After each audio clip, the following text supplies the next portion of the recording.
Alors justement, parlons de cet effectif. On a parfois l'impression, Charles, que Aliou Cissé a un peu du mal à trouver la bonne formule. Enfin, peut-être qu'il a ses plans à lui, mais nous, de loin, on a un peu du mal aussi à comprendre. Il a beaucoup changé au cours de ces éliminatoires, notamment dans le secteur offensif.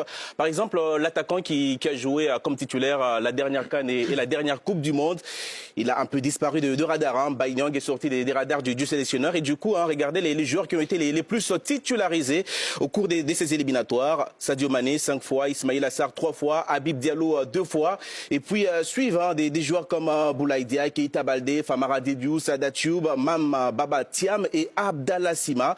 Bref, il est en train de chercher les meilleures associations, la meilleure formule pour pouvoir composer son trio, son quatuor d'attaque. En attaque, effectivement, on a l'impression qu'il y a pas mal de talent, mais finalement assez peu de certitude. Oui, enfin, c'est un peu toujours le problème parfois de certaines équipes. Elles empilent les talents. Il n'y a pas forcément un triptyque ou un triumvirat qui se dégage. Comme au Gabon, par exemple. Voilà, ou même en Algérie, on sait qui sont les 3 titulaires. Voilà. Au Gabon, on sait qui sont les 3 titulaires.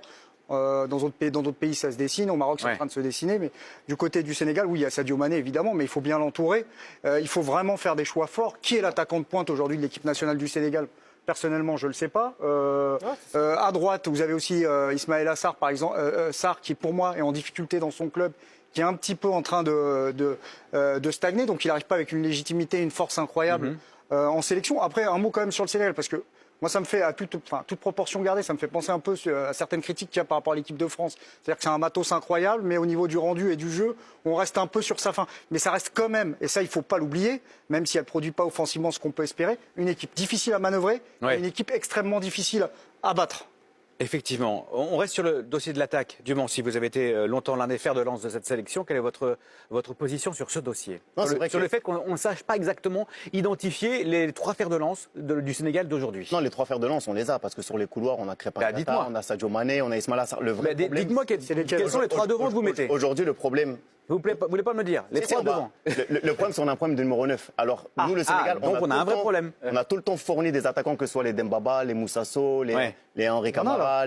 On a toujours eu ces attaquants qui nous marquaient des buts. Et aujourd'hui, on voit qu'il est beaucoup en train de changer. Baye Niang, on se rappelle à la dernière CAN, c'était le numéro 9. On avait de grandes attentes autour de lui. Malheureusement, il n'a marqué aucun but lors de cette Coupe d'Afrique. Et il est parti maintenant du côté de l'Arabie Saoudite.